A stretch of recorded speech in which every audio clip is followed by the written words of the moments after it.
Have you ever considered making a podcast? Well, Spotify has a great platform that lets you make them very easily, distribute them everywhere. You can even earn money while doing so, and it's all in one place. And the best part, it's all for free. It's called Spotify for Podcasters, and it's really simple to get started. So you record and edit your podcast right from your phone, your computer, whichever one that you like. And then when you publish them, they distribute your podcast directly to Spotify and also everywhere else that podcasts are heard.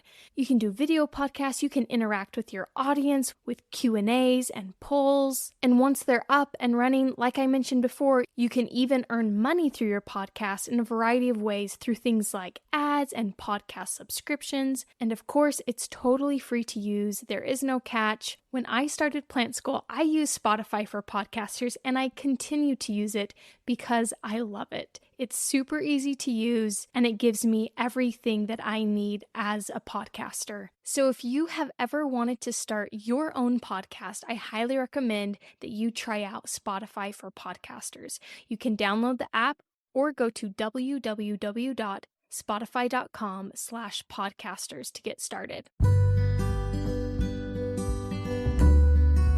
Welcome to the Plant School Podcast. I'm Rachel, and here we learn about plants, how to care for them, how they work, and I keep it simple and taught in a way that anyone from beginner to expert can enjoy. Join me in Plant School. Hey guys, so glad you are here for Plant School this week.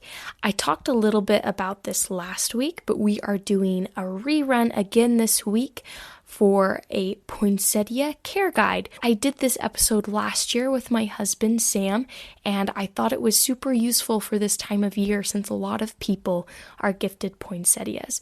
So if you are that someone, or if you know someone, send them this episode so they know how to care for them and they aren't just tossing and throwing them away, because they can keep them year round. I also think this plant had a really cool history, and I'm excited for you guys to hear it again. So without further ado, here is the Poinsettia Care Guide that Sam and I recorded last year. This episode is brought to you by Honeysuckle White. If you're looking for ways to make mealtime healthier in the new year, make your favorite recipes with turkey from Honeysuckle White. Take the pressure off, keep it simple and tasty without sacrificing flavor for nutrition. Whether you want a delicious sandwich or post-workout protein, Honeysuckle White Turkey can do it all. Visit honeysucklewhite.com for recipe inspiration and to find retailers near you. Honeysuckle White. Eat what you love. Hey there! Did you know Kroger always gives you savings and rewards on top of our lower-than-low prices? And when you download the Kroger app, you'll enjoy over $500 in savings every week with digital coupons. And don't forget fuel points to help you save up to $1 per gallon at the pump. Want to save even more? With a Boost membership, you'll get double fuel points and free delivery. So shop and save big at Kroger today. Kroger, fresh for everyone. Savings may vary by state. Restrictions apply. See site for details. Hey everyone, welcome to episode 17 of Plant School. Today we will be talking about poinsettias. Yeah, we should talk about that first. How to say it. How do you say it? Oh, I don't remember if it's poinsettia. It's just poinsettia. Oh no, I can't say it. Poinsettia. Poinsettias. Not poinsettia. No. Poinsettia. Although when I did work at a floral shop, everyone said poinsettias, and it really threw me for a loop. I wasn't sure what was going on. Didn't you look it up, though, how to pronounce it? I did, and the little lady on dictionary.com says poinsettia. So she is the fact checker of... Yeah, she's just the basis of all the knowledge. Galaxy. So. Well, poinsettias. You got it. Let's start with the history of this plant. Very red plant. Yeah, its scientific name is Euphorbia pulcherrima, and it comes from, obviously, from its genus that I just said, Euphorbia. It comes from the Euphorbiaceae family. And this is this family is known for having a lot of spurges in it. there's quite a lot of weeds within this family, and it's interesting because the poinsettia was once considered to be a weed. And often these plants in this family have a milky latex sap. So that's kind of how you can tell one of the telltale signs that's in the Euphorbiaceae family. Moving on, this plant is native to Mexico and Guatemala. And though it's commonly said to be a highly toxic plant, it's actually not. It's not dangerous at all. Although, like, the milky latex sap we just talked about can sometimes cause people to have a rash because often, or there's a large majority. I don't know if it's a majority, but a lot of people have an allergic reaction to latex. Do you, Sam? When you put on the latex Band-Aid? Nope. Well, not Sam. I know I do. I'm immune. You are immune. If you were to rub this sap all over you, it would do nothing. I don't want to find out, though. Yeah, me neither. It's a common misconception that they are toxic. I looked up some studies on this. When there have been, like, incidents of people eating them, I don't know how that comes about. How do you, like, accidentally eat one? I don't know. Trip and fall and your mouth's wide open when you're falling, and maybe it's like children who like yank off a leaf and bite it, or adults, yeah, maybe crawling maybe by and or maybe it's talking about animals too. In over 92% of these cases, these people were completely fine. Those who did show symptoms, they were very mild forms of nauseousness, vomiting, or diarrhea. Nausea? Nauseousness? I thought they were the same. I don't know. I'm not sure. I don't care if it's mild. I hate having vomiting and diarrhea as well, symptoms. You have about less than 8% of chance if you accidentally trip and fall and eat a poinsettia. Oh. So, well, usually nothing to worry about. That's something to worry about because I have a really high chance of tripping and falling into a poinsettia. We don't even own one. Well, every time I walk into a store and see one, I tend to trip and fall.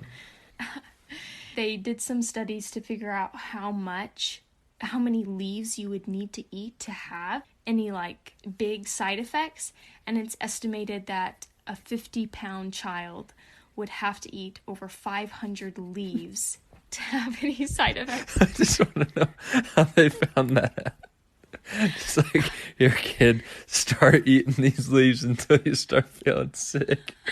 No. It's just like, $4.98, $4.99. 500 that hit it. Don't make me eat anymore. I'm pretty sure they can measure the toxicity. Yeah. In a leaf by either like crushing it or something and measuring it that way.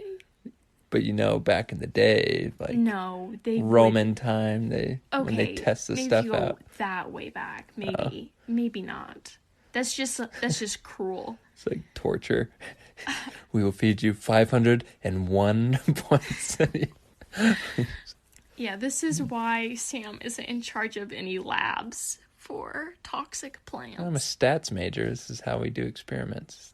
I hope not. Anyways, this whole misconception of poinsettias being toxic came from a 1919 urban legend that a 2-year-old died after eating a 500 leaves. Yeah. No, just one leaf. That's what makes it an You urban leave the legend. room and you come back and all your poinsettia leaves are just gone. You would need a massive amount of poinsettias. Yeah. No need to worry about ever getting sick from these plants. Even though it is a common thing to hear, it is not true, which was surprising to me because I feel like I've heard that rumor. Oh yeah, I hear it all the time. Just on the streets. Yeah, that's all we talk about at work. So I mentioned that they were native to Mexico and Guatemala and other parts of Central America. And so they're actually, in their natural form, they are shrubs or small trees. They can be from anywhere from 2 feet all the way up to 13 feet tall. So they can be pretty massive plants. Back in ancient times with the Aztecs, this was a very important plant for them. They would actually use it for medicinal purposes. So it was an antipyretic. And that means that it was used to treat fevers. It would take down fevers, and they would use that. But it would give you diarrhea. You Only trade feed the fever, 500. trade the fever for some diarrhea. No, Sam, I just told you that they do not cause that. I'd take the fever. No, I would. Let that be on record. I'd rather have a fever. I would rather eat the plant. I don't know how they would apply it. I don't know if they made you consume it or if it was, applied topically to your skin. I didn't look into that. So I was saying I'd rather have the fever instead of diarrhea. I just told you that you don't have to eat it because I didn't look it up. You know what? I was just thinking how I literally don't think we've had a podcast that hasn't talked about poo in some form. And here we are. Not my fault. Okay, sometimes maybe. You're the one that said it could cause diarrhea. You brought it up. This one, yes, it is my fault. Yeah. Anyways, back to the Aztecs. They would also use this plant to make a dye for fabric. It was just like a reddish purple dye that they would often use. And how it got its name, it was named after Joel Roberts Poinsett. He was a United States minister to Mexico and also a botanist. And so he was over in Mexico, found this plant. This was back in the 1820s that he brought it back over to the U.S. He brought some cuttings over and started to introduce it to the United States. He died on December 12th, and that is now Poinsettia Day, named after Joel Roberts Poinsett. I know, we just missed it. We should have celebrated. So, Sam, in a six-week period is the main time that poinsettias are sold. I want you to just take a guess. How many do you think are sold in those 6 weeks? No cheating. In the world? Yes. 200,000. No, more. 200,001. Okay, never mind. So, there's approximately 70 million poinsettias sold. Isn't that crazy? That's insane. Is it like businesses that are buying a bunch of this? Because I don't feel like that many residential. That's a good question. People are buying that much. I know floral shops will use them. I know when I worked... Like conferences, maybe? Yeah, maybe for conferences so I bet during sales this are down time. This year with the pandemic. Yeah, maybe. I should have looked into that. That would have been interesting to know. But yeah, I know when I worked for a floral shop, we distributed them all around to our university, to all the different departments. They would give them poinsettias. Interesting to think about, where are those 70 million going? I guess there's a lot of people in the world who love them. What's really cool about this is that 50% of the worldwide market is grown by one company, the Eck family. And honestly, this family was just so fascinating. I think they deserve a whole podcast episode of their own. But I'm just going to give you a quick synopsis of what this family did. Okay, Sam, you ready? Okay. So, in the year 1900, Albert Eck immigrated from the U.S. to Germany with his family, included his grandson Paul Eck Jr., who later became known as basically the father of the poinsettia industry. So this family, they moved over to California. I thought it was kind of funny. They moved over because they were vegetarians. And I don't know, from what I read, vegetarianism and Germany didn't really fit well together. It's really hard to grow a whole lot of plants in Germany because of its climate. So they decided to leave and go to California. They had an orchard, they had a dairy, they dabbled with flowers, and that's kind of when Paul noticed that poinsettias bloom in the winter. He started to call it the Christmas flower, and he was just really smart at marketing and entrepreneurship. He gave away these poinsettias free to TV shows. He gave them to very well-known women's magazines for their Christmas specials. And at one point, the Eck family controlled 90% of the American poinsettia market. Isn't that crazy? It's like the Carnegie of the Rockefeller of basically poinsettias. Yeah. It's down to 70% now, which is still massive. And this happened, they dropped their ownership of the poinsettia market because a graduate student published an article that described a method for basically causing poinsettias to branch as seedlings. So then other people in the market were able to read this, figure out how the Eck family was making these massive amounts of poinsettias so easily, and competition kind of was bolstered up. Paul Eck Jr., he is deceased. He's no longer around. Like I said earlier, he is still known as the father of the poinsettia industry. His family business was run just by his family for over 100 years, and it was sold in August of 2012, I believe, to a Dutch company called AgroBio Group. Just super interesting that they came over and just like found themselves in this huge industry with just very ingenious marketing skills. The poinsettia market, it contributes about $250 million to the U.S. economy, just at a retail level. And it is known, it is the best-selling potted plant in the U.S. and Canada, just because of the massive amounts during this time of year that it's sold. Wow. Yeah. It's estimated that women account for 80% of those poinsettia sales. No. I know. Not super surprising. I feel like women are more being out there shopping, being the decorators of their homes. I know for us, that's kind of how it is for us. I'm the one buying plants most of the time. Yeah, you buy about 100% of the plants in our house. That makes sense. The poinsettia, it became associated with Christmas because of the time of year that it did bloom, which is right around Thanksgiving they start to bloom. The bracts, which are these modified leaves that are red, they start to come out, and it's not very many flowers bloom during November and December. That's one reason why it became the Christmas flower. And then also there's a story from 16th century Mexico. There's a legend of a girl commonly named Pepita or Maria, who is too poor to provide a gift for the celebration of Jesus' birth. But she was inspired by an angel to gather weeds from the roadside and place them in front of a church altar. And after she did so, crimson blossoms sprouted from the weeds and became the poinsettia. So, yeah, kind of a cool little legend. And then also the star-shaped leaf pattern is said to represent the Star of Bethlehem, and the red of those bracts symbolize the blood of Jesus. So there's a lot of kind of cool stories and, I don't know, kind of a cool industry that surrounds this plant. It's a really cool, not just kind of cool. Thank you. I thought so. So are they always bright red?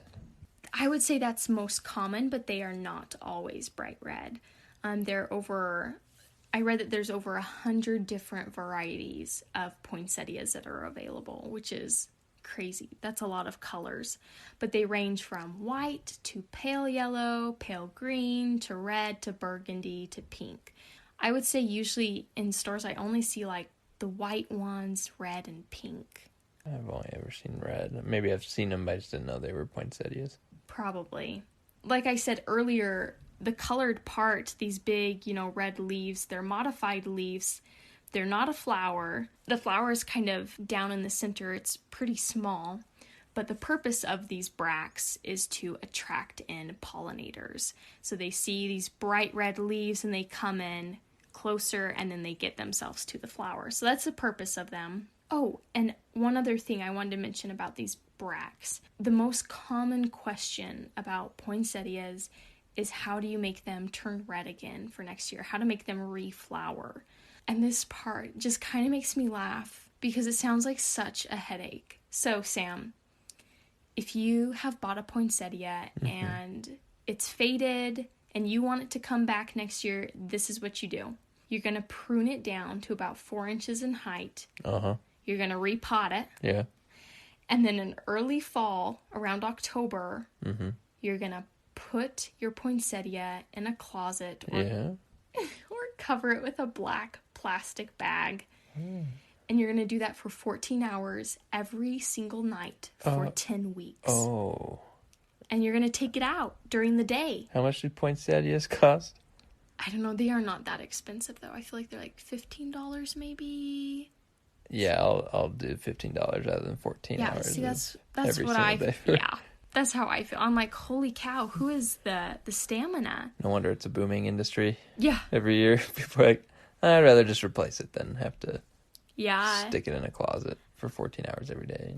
Yeah, and that's the thing. So if you aren't super, what's the word? Not like studious. Diligent, thank you. If you aren't super diligent about covering it for 14 hours every night for 10 weeks, and like, say you like turn on some lights and your poinsettia is getting some of that light, it will delay the blooming. Like, it is that touchy. The reason that this happens is because there's a mechanism called photoperiodism that is going on. So this plant requires darkness of that time period, the 14 hours each night for 10 weeks, to change its color, to reflower.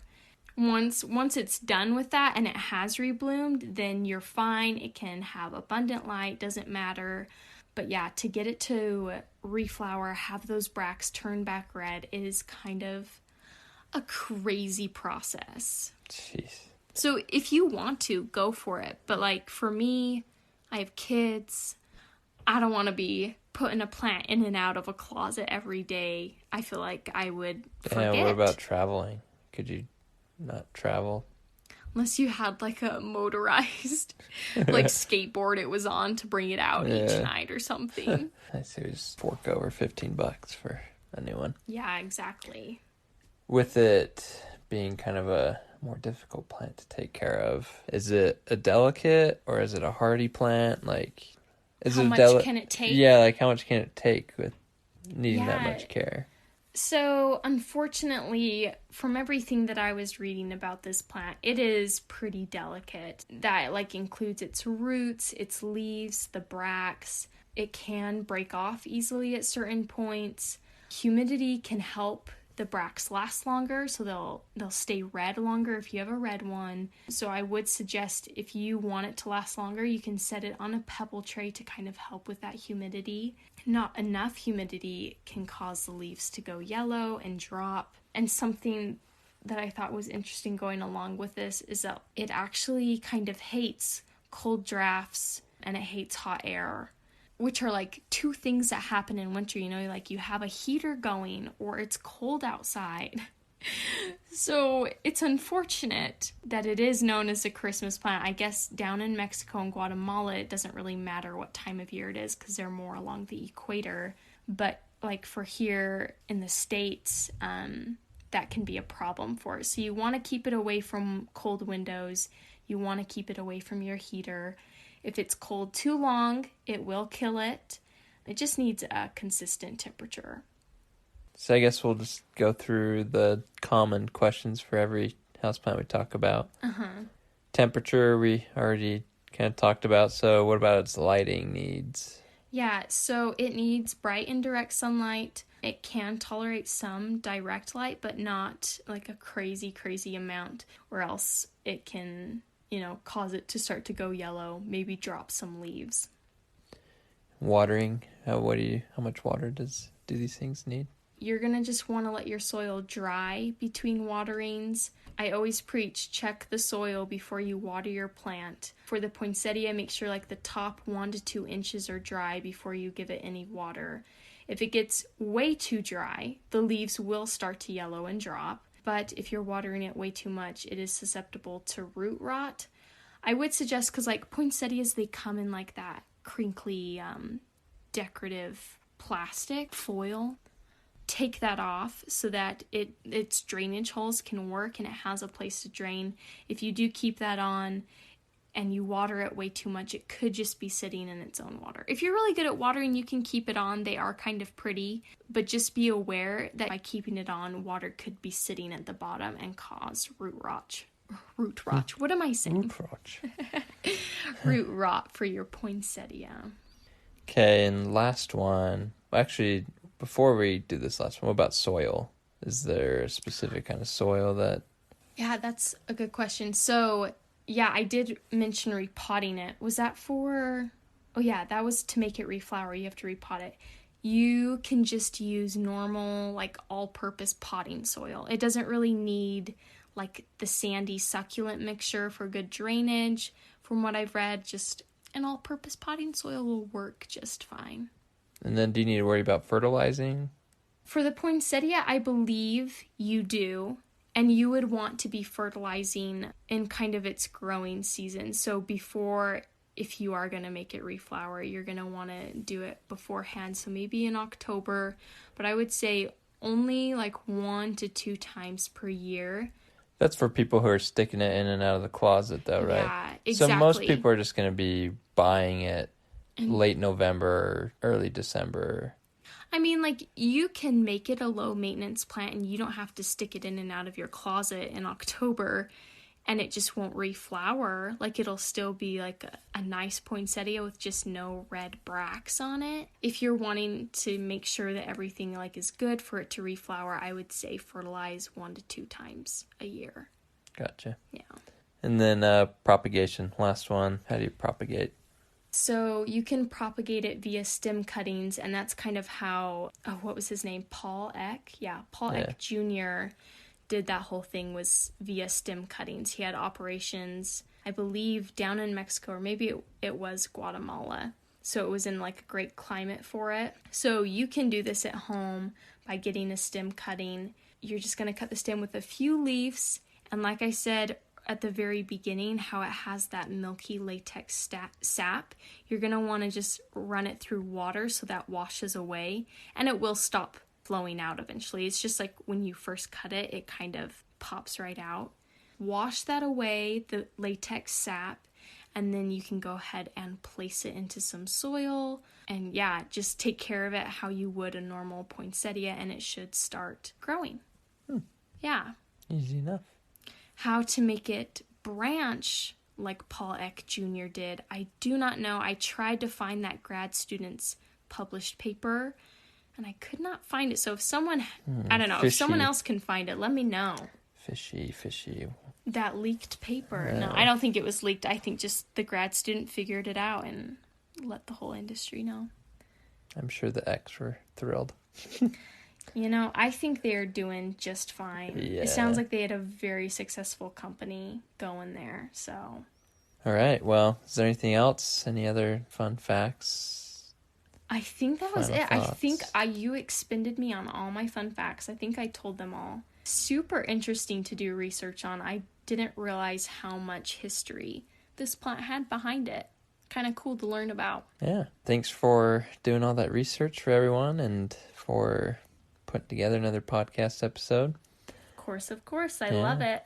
And thank you for listening, and we'll catch you guys next week. Bye.